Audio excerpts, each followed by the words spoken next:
Let's move on to the next question, that is 7th. If the area of the triangle whose one vertex is at the vertex of the parabola y square plus 4 times x minus a square equals 0, what's the vertex of this parabola? It is a square comma 0, and this parabola is clearly opening towards the left hand side. Okay, and the other two vertices are the points of intersection of the parabola and y axis. It is 250 square units, that area of the triangle. So we have to talk about the value of a. Appears to be a quite simple question. So let's draw the geometry part first so that we can understand what they are asking for. So this is coordinate axis part. Now let's draw the parabola opening towards left like this. Correct. Mark the values like origin here, and this is a square comma 0. Now when you say x is 0, you are getting y equals plus minus 2a. So yes, this point is 0 comma 2a, and this is say 0 comma minus 2a. Simply they are saying the area of the triangle is 250. So I am sure that the question is quite clear. So let's start this question by considering the given data. Writing here, we have area of the triangle, that is half base into height. Half base into height, that is half multiplied with this base, say 4a, multiplied with this height, that is a square, is equal to, what's the value given? 250. We can put modulus also over here, right? So finally we have a cube is equal to 125 if I take the positive value, as all the options given to me are positive. So from here we simply have the value of a as 5, that is option number 4 is the correct answer. So I am sure this question is clear to you all, that how we find the required value. Let's move on to the next question, that is 8th one. Z be a complex number such that this equation is satisfied. Simple one. We have to equate real and imaginary parts so that we can find the required result. Now let's say z is x plus iota y, standard form. So we have root of x square plus y square plus x plus iota y is equal to 3 plus iota.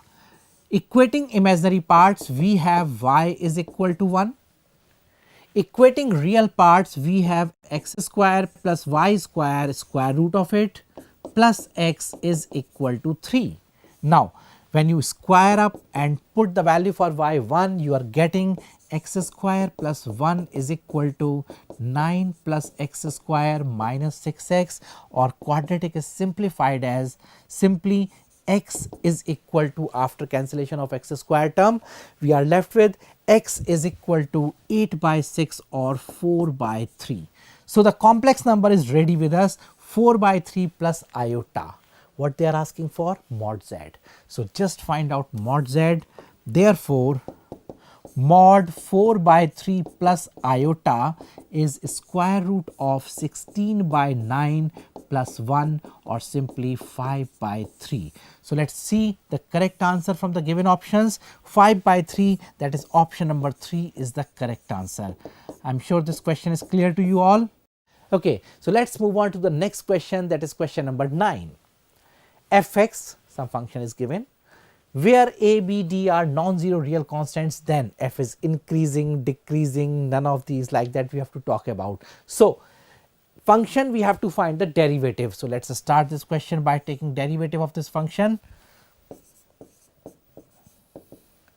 F dash x is equal to, on taking derivative of this function, we have to apply quotient rule on both the terms. So let's start with the first one.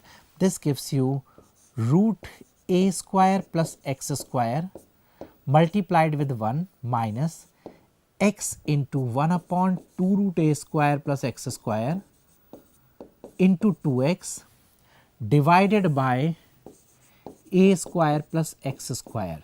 This is about the first term. Second, we have minus. Let's do one thing, put this minus inside and write it x minus d. Also denominator you can write x minus d whole square. So let's say this is plus.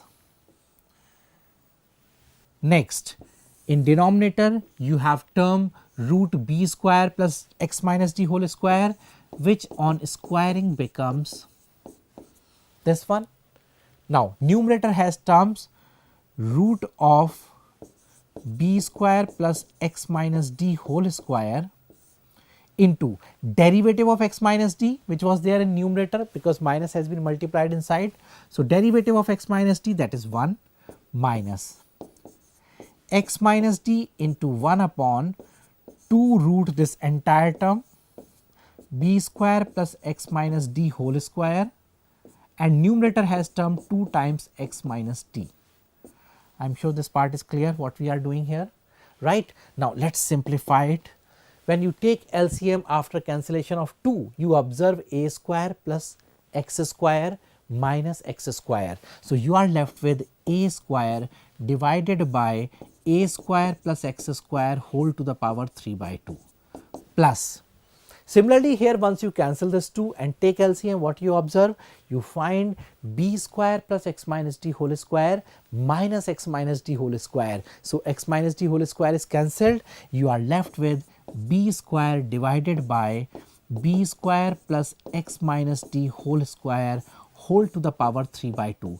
It was looking a bit complicated in the beginning, but once you see simplification part, you are left with some term which is sum of perfect squares. So, clearly this number is greater than 0, meaning the function is increasing function. So, let us say here the correct answer for this question is option number 1. So, I am sure this is clear. Let us move on to the next one, that is question number 10.